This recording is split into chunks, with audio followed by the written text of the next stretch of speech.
Hey guys, Daz and I are here.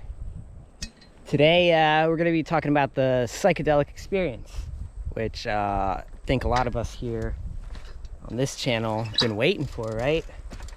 But first, I wanted to show you some of the nice life that's growing here in Florida during the summer. Got the mycology scene just picking up here in Florida. Got little mushies all over the place. Everything's just greening with life as more and more moisture falls down on the ground. Got a little mushy right there. Got some mushies growing on that tree right there.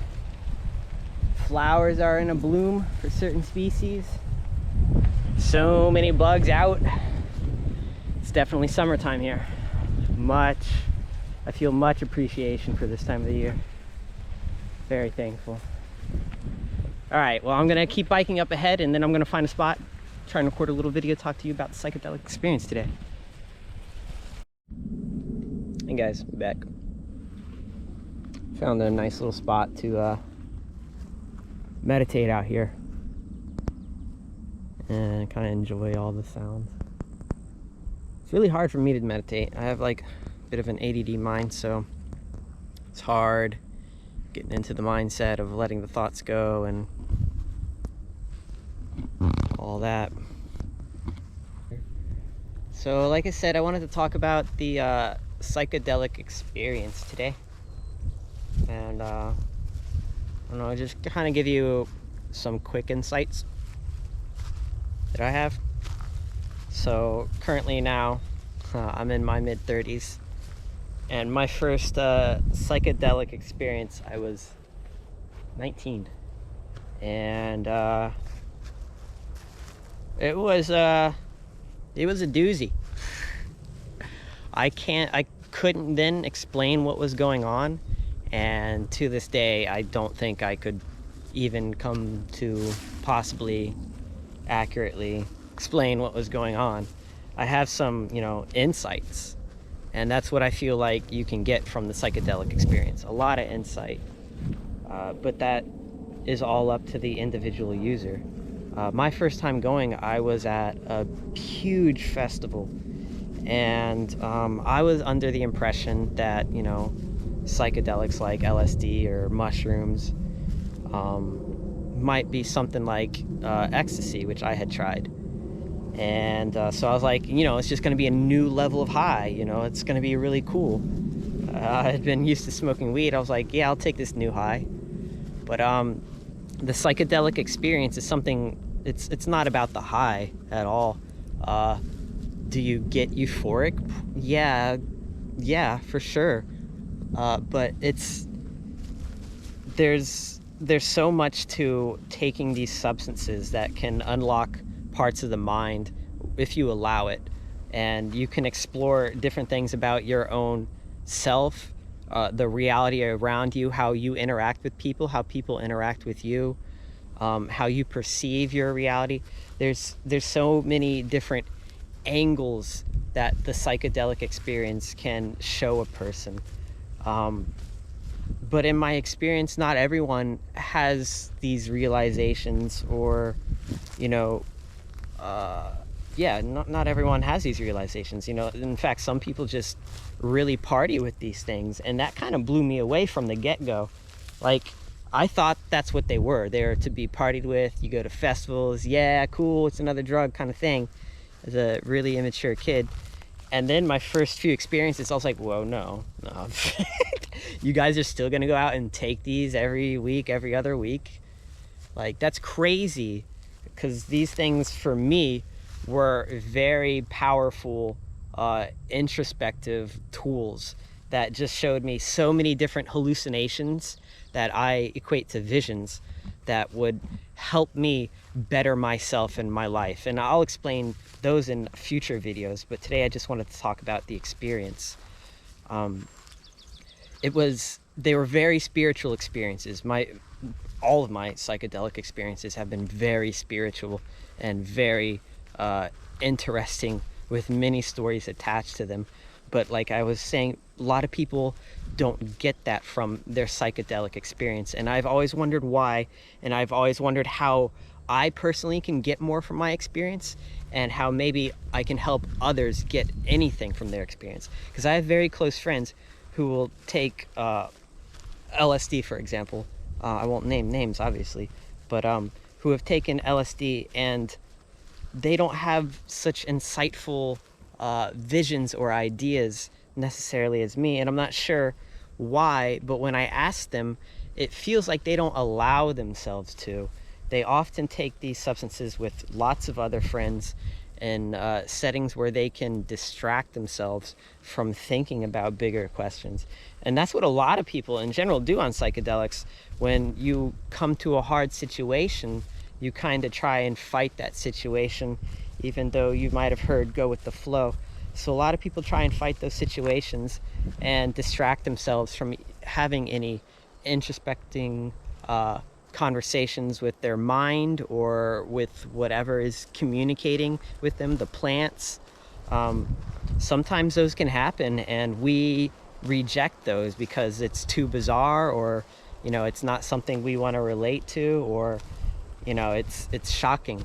But that's why there are tribes that devote their entire cultural existence around these experiences in the Amazons and all around the world. But specifically, I have people that in my life have experienced things in the Amazon, and they really, in some sort of way, talk to these plants that want to help them. In the same way that like the religious figures that we look up to want to help people. So I think there's some sort of connection between like this, moral drive, this connection to all of this, to wanting to be better people. Like I think it's all kind of connected. And just like with many things, we take these substances and forget that meaning, or try to forget that meaning, and just have a fun time with it, when there's a whole nother side to these that you can use to benefit yourself and benefit others' lives, benefit the entire planet's life.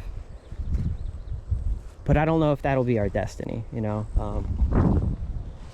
the idea that everyone should wake up on these substances, or everyone should wake up naturally, that idea that everyone is gonna come on board and we're gonna save all this, I don't know if that'll be our destiny. But I know a whole bunch of us are gonna go down fighting for this kind of stuff. So opening your mind up to different ways on being helpful for yourself and helpful to the universe might be really interesting. I have some ideas you can borrow.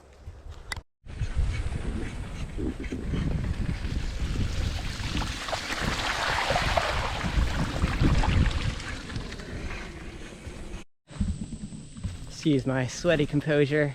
It's like 90 degrees today, as usual in summer in Florida, and I had to find somewhere else to finish this video in the shade. So we left off, and I said I have some techniques you can borrow for your psychedelic experiences. One of the basic ones is make sure you're eating well that day. Try and stay low on sugars. Make sure you load up on your proteins and fats, so that your meal that you have will last into your experience, and you're not going to be hungry towards the tail end of your experience, especially if you have a large meal early in your day with lots of proteins and fats, oils. So you want to make sure you ate a well-balanced meal that morning or early afternoon, whenever you're going to be doing it. Next, you're going to want to go into your experience with intent. You don't want to just be going into a psychedelic experience to have fun, to party, to get high. I'm going to a festival, I'm going to do mushrooms or acid. That's not the right intent. That's not the right setting. It's kind of disrespectful to yourself and to the experience as a whole, in a way, because you're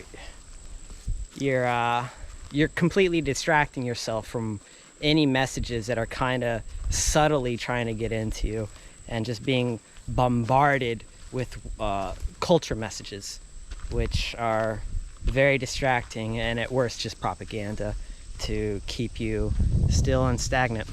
So it's better to have the right intent and the right setting to do these instead of like a chaotic setting.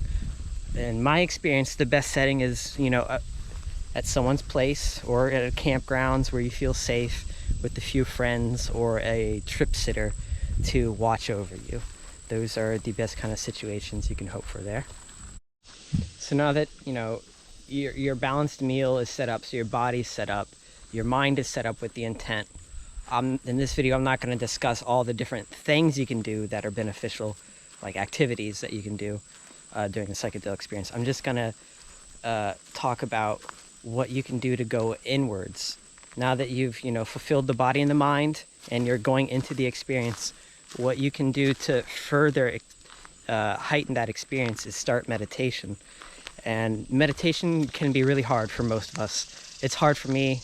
Like I said, my ADD mind, I really easily get distracted. I want to get on my phone even during meditation when I know I shouldn't. So it's hard to get into it. But the easiest way I can tell people is just try zoning out. That's like, it's really easy to do. It's super fun to do. You just kind of like, that's it, right? Just zone out and just try practicing zoning out and just like staring at something for X amount of seconds and just going into that. And that's a type of like clear mind meditation there that if you practice and practice, you can get much better at. And it's called a trance. That is going into a trance.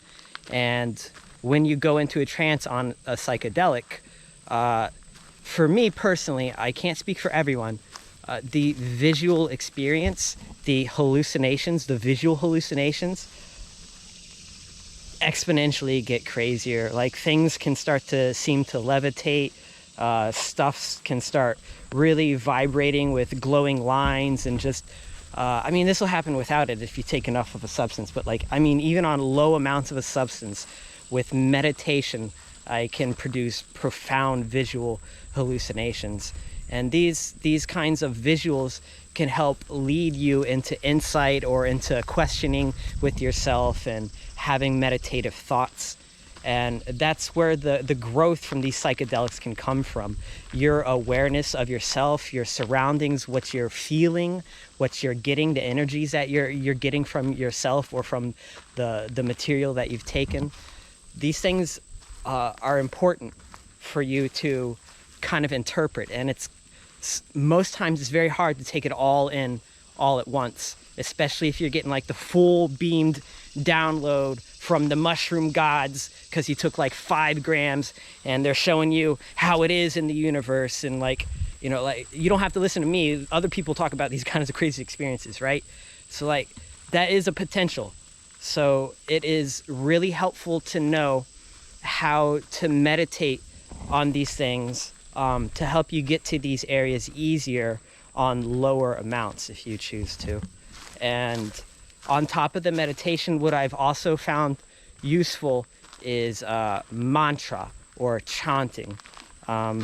It doesn't even have to be a real mantra. I don't know if you know what a mantra is, but they're used in Hinduism and Buddhism in their prayers and their meditations that they have, where they say a prayer to like Shiva or any one of their many gods, and there's like a couple phrases that they say over and over and over and over and over and over.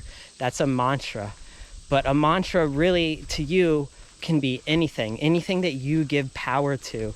Like, as silly as it is, like it could be something from an anime, like just a weird Japanese name, or just anything that you make up yourself that you want to give power, that you repeat over and over and over and over. This helps you focus while you're trying to do this trance-like meditation, and helps you like find pinpoints. So those hallucinations I was talking about that you can get when you're like meditating, like if you start chanting and singing the exponential becomes even more exponential. So I don't know what it is. I think it's something natural and primal, good feeling about doing it that releases certain neurotransmitters, maybe. Who freaking knows? I just do it, and I suggest you do it too. At least, you know, try it during your experiences, because where it can take you can really help your life, I think. It can also wreck it. Like, I'll sidestep for a second, and how dangerous psychedelics can be too. Like, I'm not gonna talk a lot about this, but you have to be very careful with your mind. Like, I did these, like I said, at a very young age, and I shattered my mind because I did not have any of these mind tools in my pocket. I didn't know how to meditate. I didn't know what the psychedelics were, and it literally kicked my ass. And I kept trying to come back to it because I was a young punk and thought it was just a drug, and it kept kicking my ass out of disrespect. So I advise you guys to respect yourself, do your homework, and if your body tells you you're not ready for something, or that there's another path for you, please listen to your body. But if you are curious too, then these are definitely a curious path for many. But you have to be careful with yourself and respect yourself, respect others, respect the substances you are taking. Humbleness and respect, right? You know, they're trying to teach us, you know. Anyways, I think I'm gonna end it here. I don't know how long this one is. This clip's 5 minutes, so I hope you guys enjoyed the video today. Here, I'm at House Scott, by the way. I didn't mention it. West side of House Scott. Whew. And I have the river over here, the floodplains. I was down about a mile down there between the river and the forest earlier. Just enjoying the day. It's 90s, cloudy, so it's not high 90s. But thanks for watching. Like, comment, subscribe, all that cool stuff. I really appreciate it. Thank you guys. Take care.